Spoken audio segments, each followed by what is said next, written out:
grandfather got on a boat when he was only 5 years old. His father told him of his dream of freedom, hope, and cities paved with gold. They left the life they knew behind. Soon they saw the shoreline of America rising from the sea. In the new world, their new home had a view of the Statue of Liberty. Keep your light held high. Keep the dream alive. Watch over me, Lady Liberty. My mother grew up on a farm in northern Idaho. Her father told her of his dream that a working man could make the wheat fields grow. And when the chores were done at night, she studied by the candlelight to learn about her country's history. From around the world her people came, drawn by the light of justice and liberty. Keep your light held high. Keep the dream alive. Watch over me, Lady Liberty.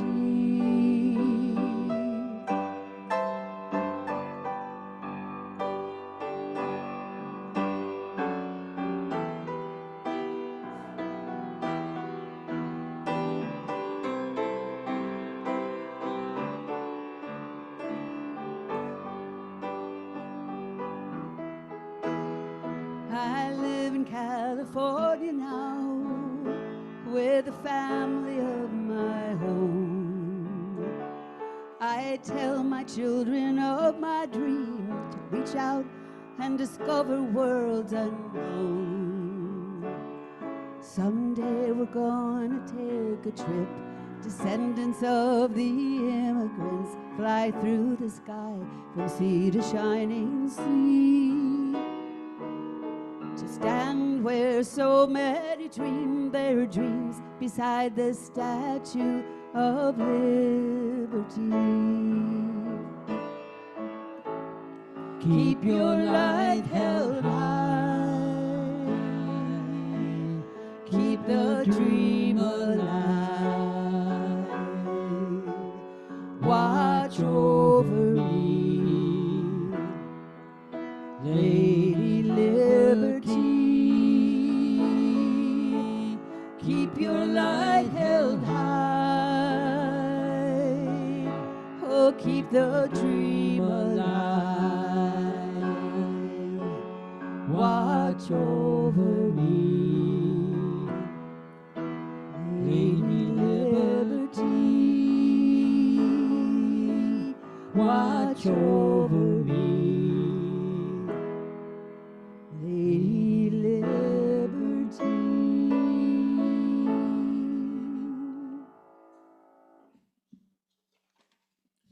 Good morning.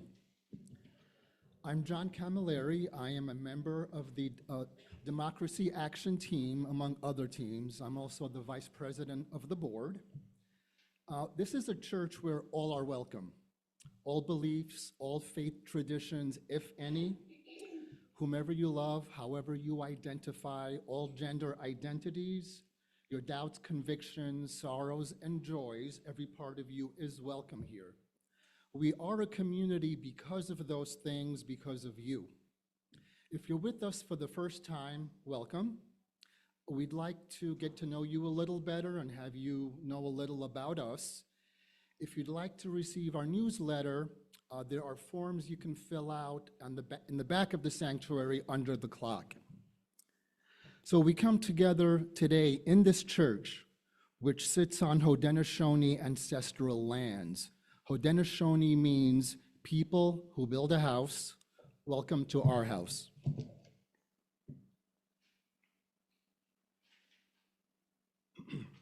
Good morning. I'm Ken Drake. I'm a social justice council coordinator, member of the racial justice team, and also the Democracy Action team. Our chalice lighting this morning is called The Sturdy Flame by Reverend Julianne Lepp. On trusting, we can heal a nation divided and filled with mistrust. We light this chalice with hope, a steady flame we nurture in these difficult times. We light this chalice with a heart of compassion for a nation divided by politics and strife. We light this chalice knowing that it will take all of us to repair this world we live in. May we find rest, compassion, and the hope that we need to nurture ourselves and each other. May this steady light, sturdy light, remind us of the people we can be and the differences we can make in the world together.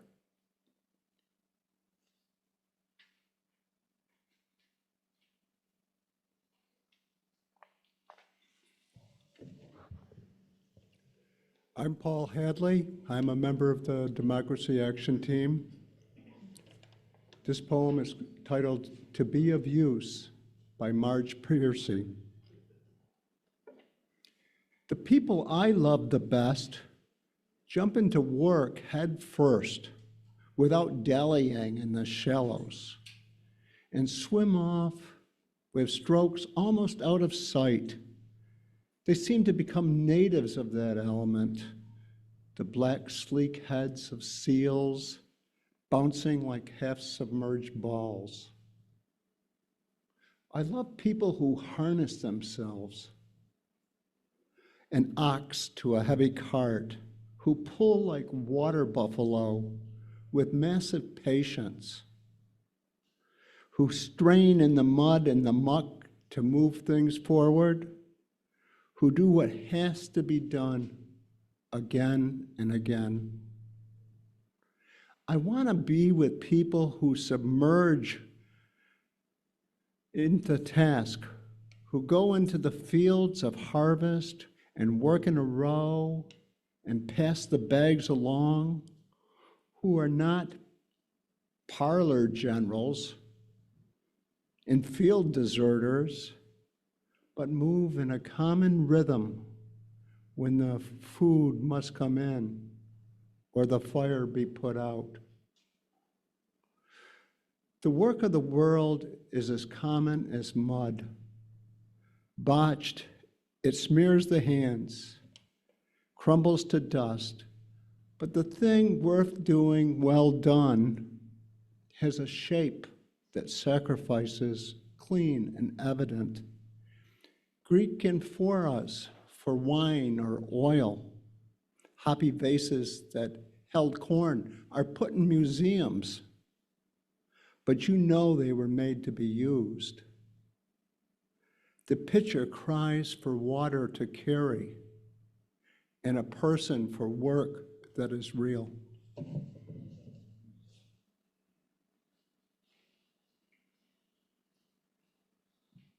I'm supposed to introduce the hymn. It's number 1017.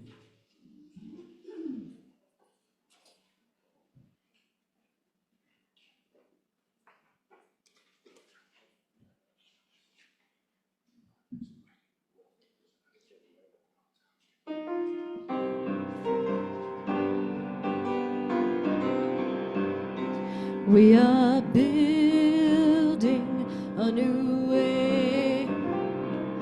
We are building a new way. We are building a new way, feeling stronger every day. We are building a new way. way. We are working to be free. We are working to be free.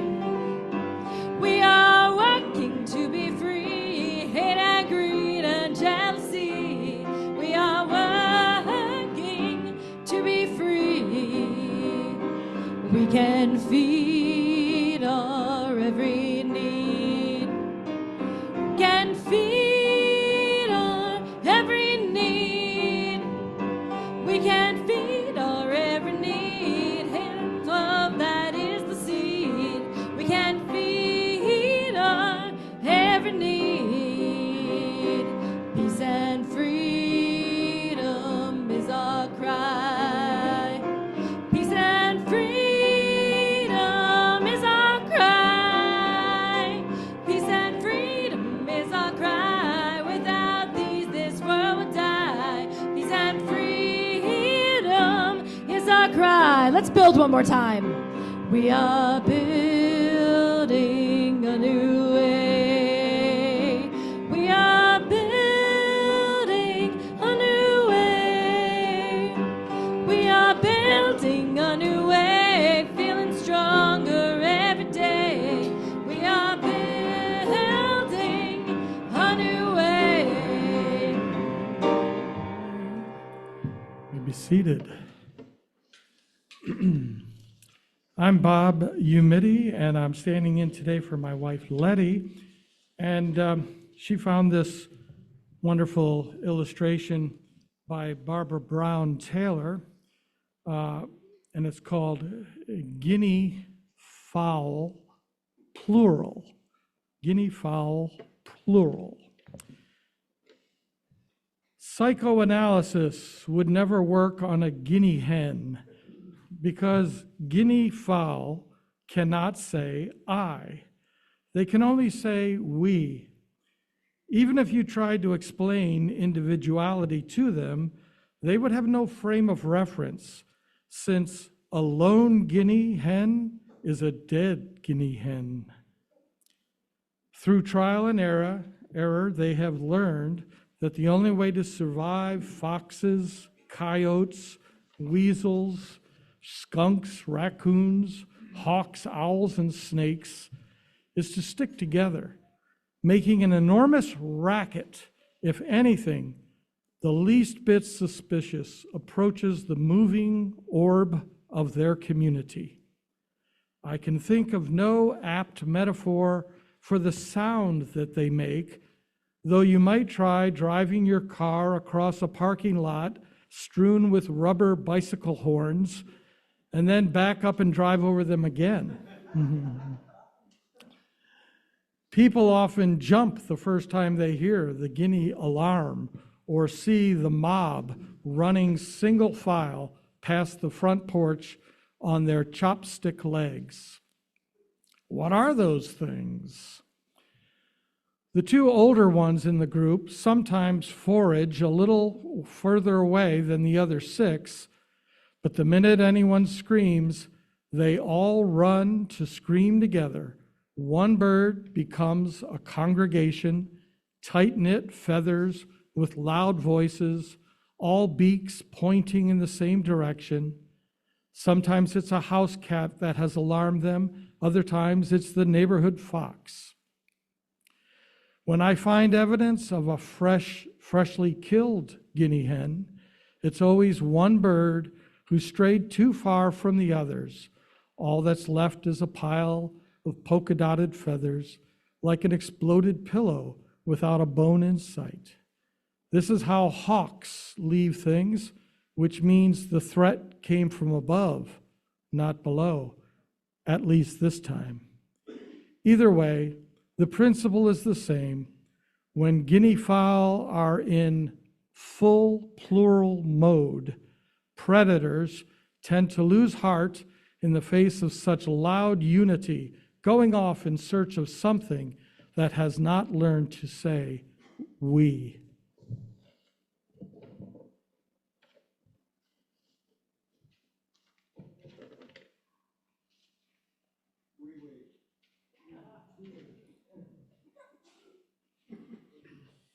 Hello again. Hello. So, actively pursuing social justice aligns with UU's shared values of transformation, interdependence, pluralism, generosity, equity, and justice. Equity involves actions to ensure everyone's right to flourish with dignity, while justice requires intentional effort to build diverse, thriving communities. Our church's mission statement emphasizes nurturing spiritual community, honoring diversity, and advocating for social justice. Martin Luther King taught us that justice is not inevitable. It is built through continuous struggle, unwavering faith, and continuous action. Hope grows when we come together as a community, using our shared values to build a more loving and equitable world. By upholding what we believe in and working together, we can create the kind of world we want to see. We can build beloved community by grounding ourselves in our shared values and collective action. Amanda Gorman is an American poet and activist who talks about oppression, feminism, race, and marginalization. She became the first national youth poet laureate of the United States in April 2017 when she was just 19 years old. Gorman wrote and recited The Hill We Climb. It's an insightful and powerful poem for the presidential inauguration of 2021. In it, she vividly highlights the critical need for us to see the light as a unified collective, emphasizing that only through our shared efforts can we lift our nation from its darkest moments. Her poem skillfully connects the past, the present, and the future, demonstrating how today's change makers can effect meaningful change. The poem provided hope during uncertain times, capturing the moment with thoughtful and eloquent words. Her words continue to inspire us. So I'll conclude my part here by reading a passage from The Hill We Climb. We will not march back to what was, but move to what shall be. A country that is bruised but whole, benevolent but bold, fierce and free. We will not be turned around or interrupted by intimidation because we know our inaction and inertia will be the inheritance of the next generation and become the future.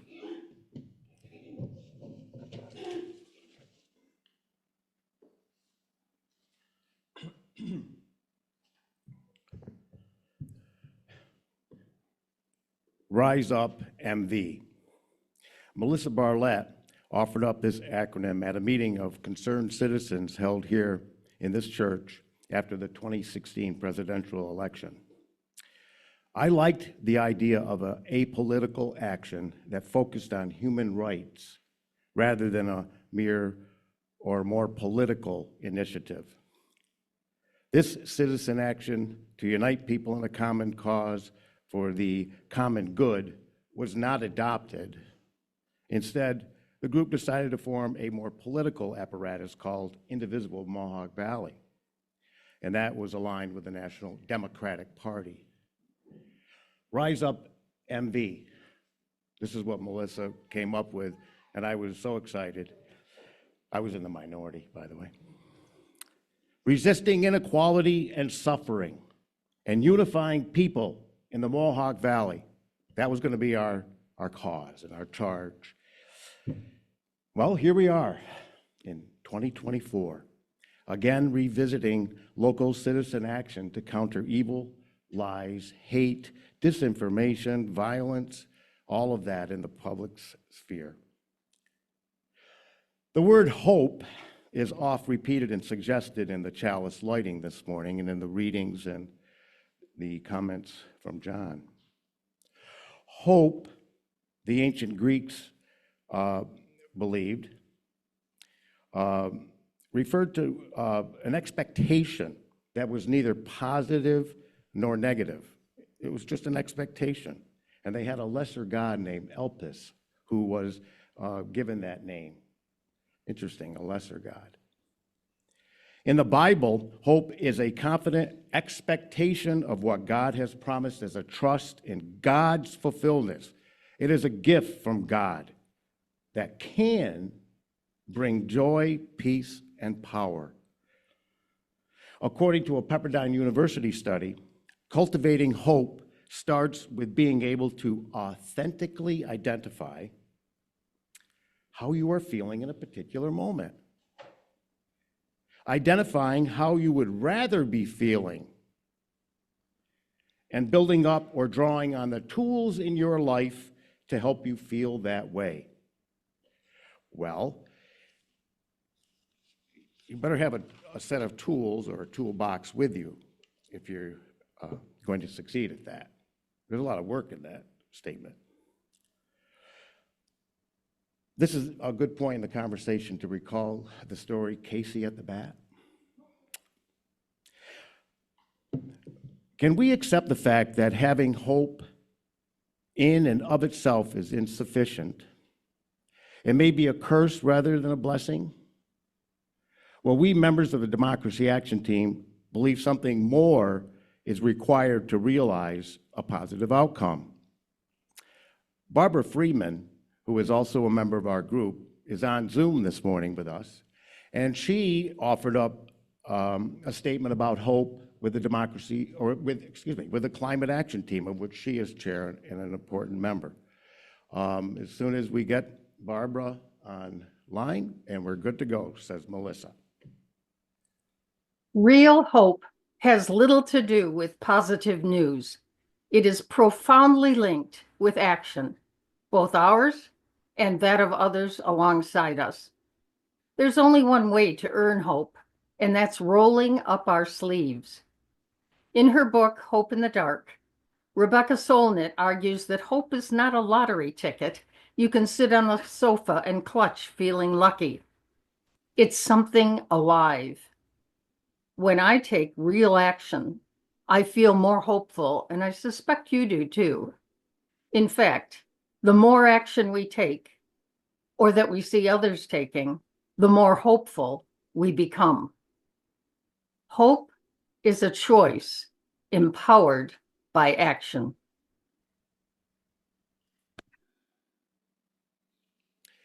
Thank you, Barb, and we hope you are healing. Hope grows when we, you-ers, unite in community as we address the evils confronting the marginalized groups which are under threat under this current administration in Washington, D.C. The light of our truth is that we are a can-do, caring people. We sing to that our togetherness can make a difference in the world, a world in which hopefulness becomes a reality as opposed to wishful thinking. Justice is served best through collective intentional action.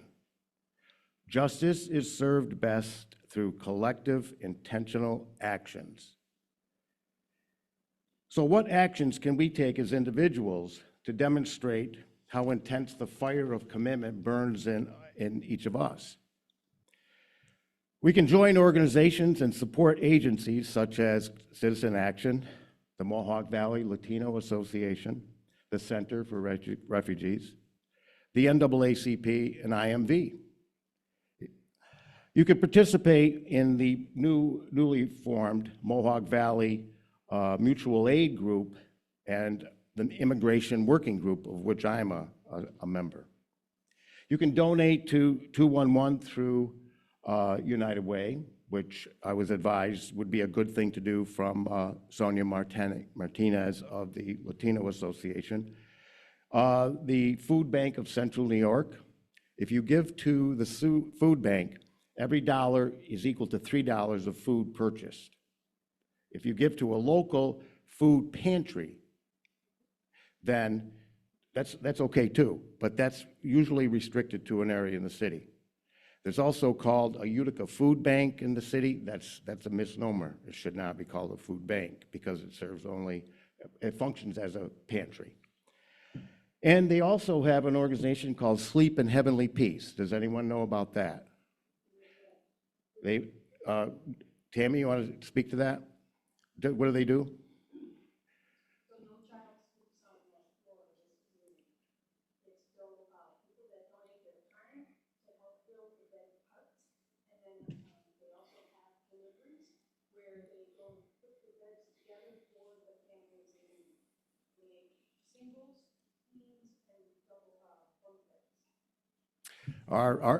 Yeah, thank you. Our Retiree Council 8, NYSUT group that I'm a member of, past president of, we donated a significant amount of money, I think it was in the area of $500 to that organization to buy the supplies. Agencies or groups within the city, American Legion groups or industrial groups, workers, they actually volunteer their time at MIDA Lighting, where they have a factory that sets up all this work. And then what they also need are items like the bedding and the sheets, pillows, and comforters, and so forth and so on. So people have donated those also. That's a wonderful program. You could advocate, write letters to the editor, and I caution you, don't react to what's going on in Washington. Why mention that the ICE is in Rome and they're harassing immigrants? We know they are. Why bring it up again? What do you want? What are you for? That's what the article should be. Always what you're for. You have to, and we have some good work with that we've put together with the help of Karen, Reverend Karen, on how to counter disinformation. There's a strategy. We have the strategy. We just need people to do something about it or with it. You could serve on a UU social justice team, which you'll hear about from Bob a little bit later. You could educate yourself. Read Substack posts. I just donated to Substack. That's one of the, most of the reporters who have left the Washington Post are aligned through that or through other journalist organizations. I don't know if you just read that Bezos has discontinued the opinion page as it now exists, and Shipley, the opinion editor, just quit the newspaper. I mean, this is horrific. If you don't remember what the Nazis did, you're not with the program. You could attend workshops. You can listen to podcasts. Heather Cox Richardson is one of my favorites.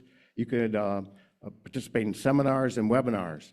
Barb Freeman and I, we participated in a Lutheran webinar for an hour and a half just last month. There's all kinds of information out there. Okay, at this point, I'd like to have the Bob, Paul, and John help me. I was going to put this in the order of service, but it's so long we probably would have walked out the door, you know, and not want to do it. It's not thick. There's 6 pages. And I'm not going to go through all 6 pages, so rest assured. What I want you to do is to take this document home with you, and if you don't, please leave it here on a table somewhere, perhaps in the meeting room, because I don't want to waste paper, okay? I want this to be sent to other organizations, eventually. But please take it home if you're so inclined. There's a lot of information here. So what I thought we would do this morning, and by the way, the very least of what you should do is read what John has written for the theme of our service today, because it's really well written. I want you all to focus on the poem together, and I'd like to read this as a unit. So would you participate with me and read this poem? Let's begin. We build.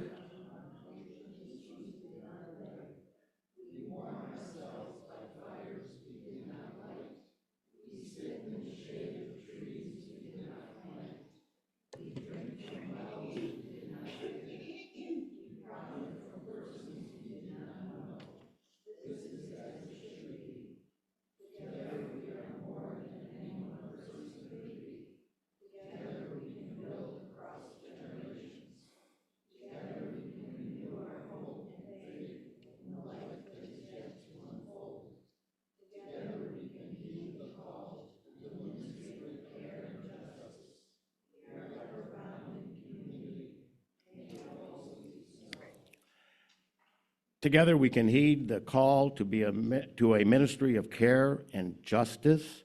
We are ever bound in community. The third thing I want to point out is the letter on the on page 5, or page 5, yeah, it would be 5, for immediate release from Pablo de Jesus. That is an excellent letter, and we are a member of the UUSJ. We participate in their leadership training program. Not now, please, but when you have time. So, in conclusion, together with intentional actions and an ample supply of love for our neighbor, perhaps we can hit it out of the park. May it be so, and blessed be.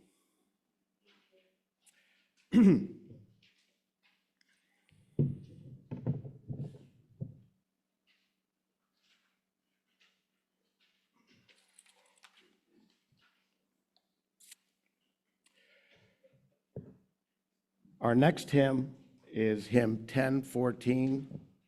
Please rise and sing as you are able. In your books, this hymn still says, "Standing on the Side of Love." But musician and author Jason Shelton would like everybody to update those words to "Answering the Call of Love," as it is a more active form of justice.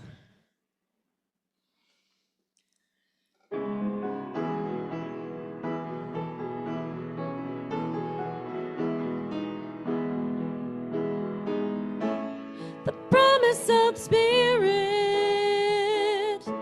faith, hope, and love abide. And so every soul is blessed and made whole. The truth in our hearts is our guide. We are answering the call of love. Hands joined together as hearts beat as one. Emboldened by faith, we dare to proclaim we are answering the call of love. Sometimes we build a barrier to keep love tightly bound, corrupted by fear, unwilling to hear, denying the beauty we found. We are answering the call of love.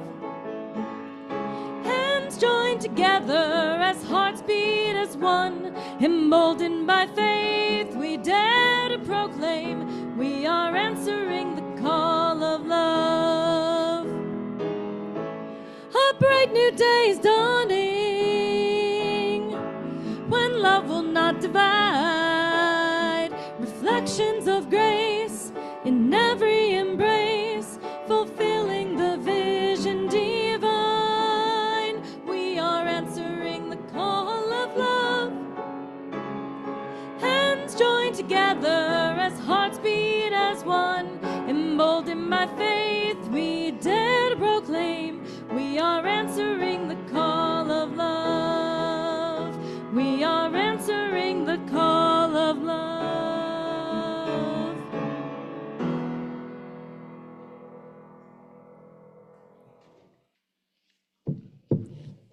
Bob Umidi again. So we know, and we've heard a little bit already, that UU Utica has a history of concern for social justice and continues to find new ways to actively work for justice in our community and beyond. But I'd like, if we could, just to take a few minutes, and I've been asked to do this really partly on behalf of the Stewardship Committee, which is getting their momentum and getting into their work over the next several weeks, to highlight this aspect of our church life.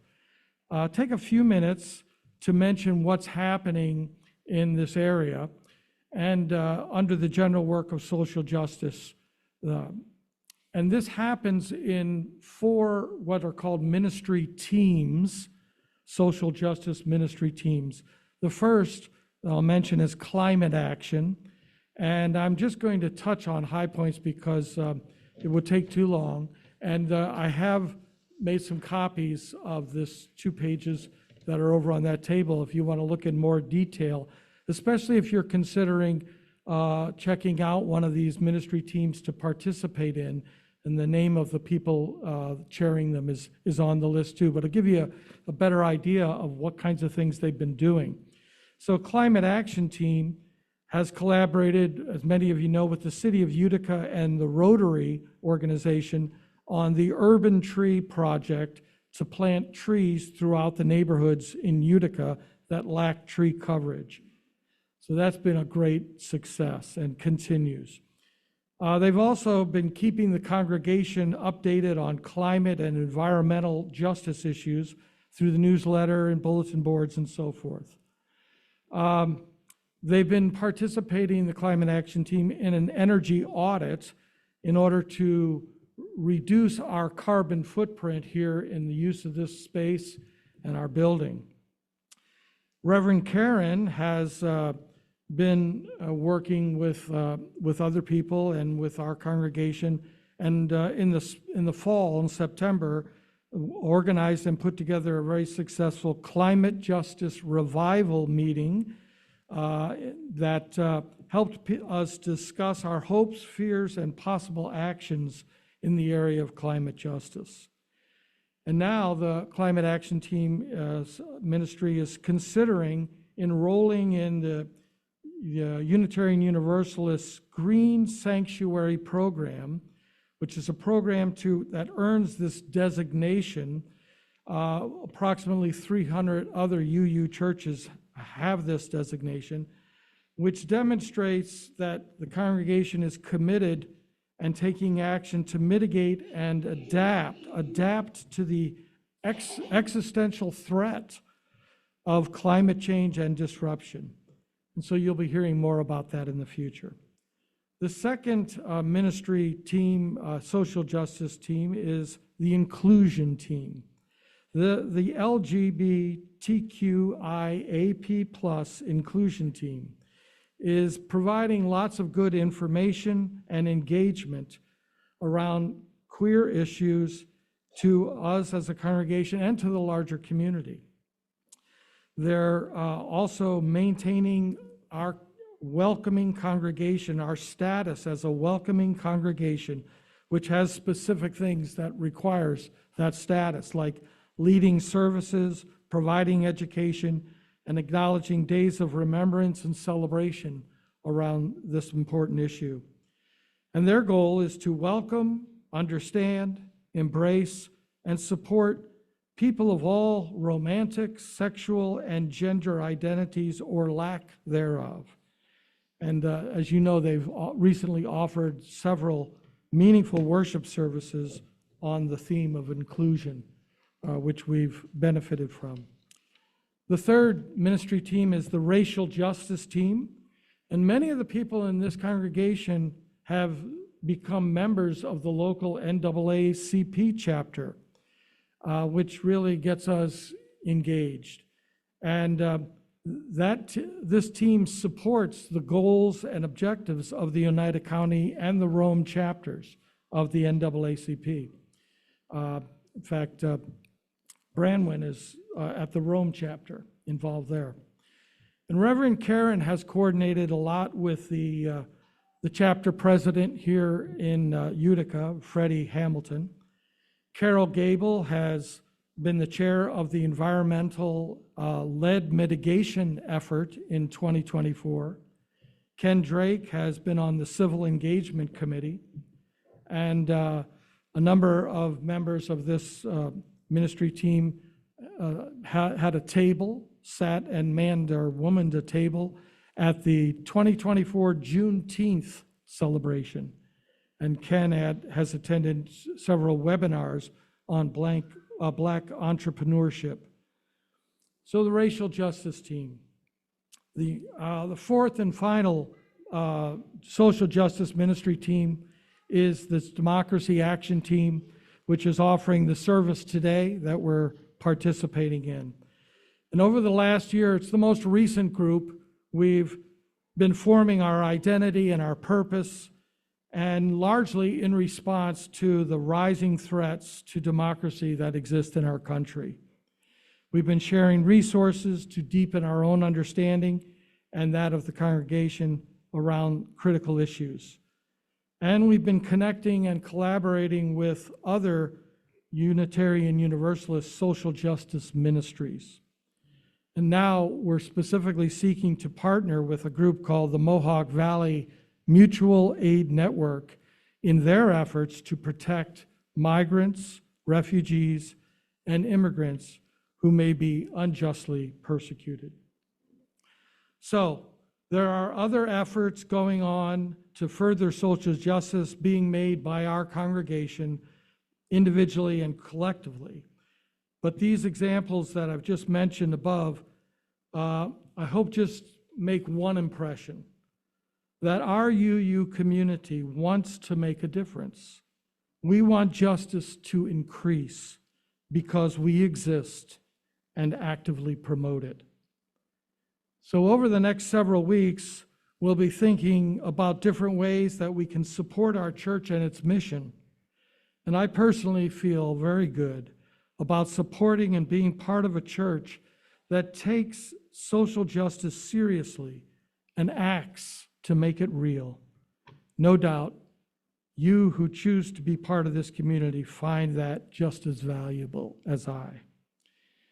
And so as we take up this morning's offering, let's be glad, as we do, in knowing that we're supporting a church that promotes, among many values, working for justice.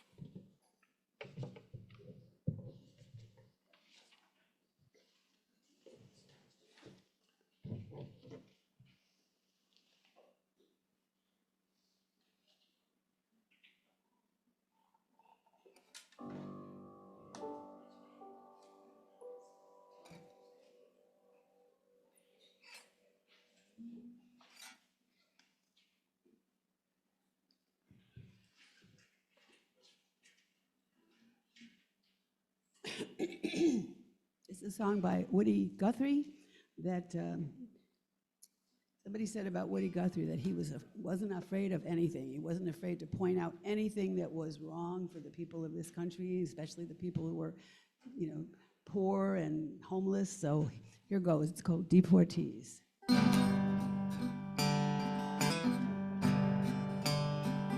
crops are all in, the peaches all brought in. Oranges are piled in their creosote domes. They're flying you back to the Mexico border to pay all your money to way back again. My father's own father waded that river. He took all the money he made in his life. My brothers and sisters come work in the fruit fields. They rode the trucks till they took down and died. Goodbye to my Juan, goodbye Rosalita. Adios, mis amigos, Jesus y Maria. You won't have a name when you ride the big airplane, and all they will call you will be deportees.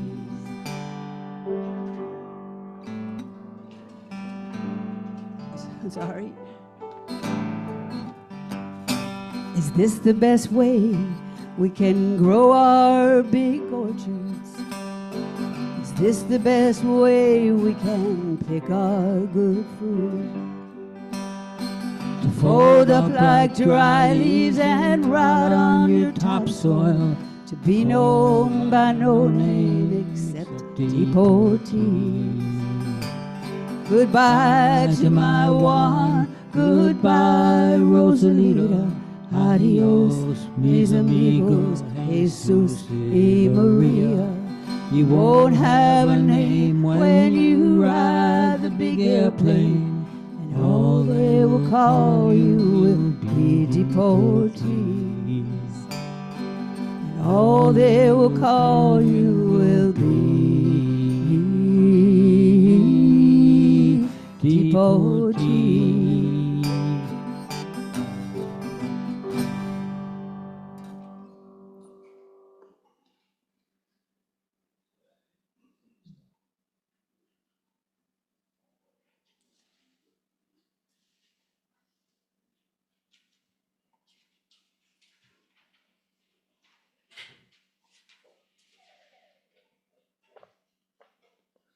And finally, we'd like to extinguish the candle, the chalice this morning by reciting the words there in your bulletin.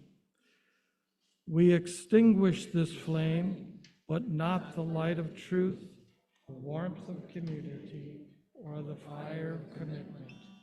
These we carry in our hearts until we meet again.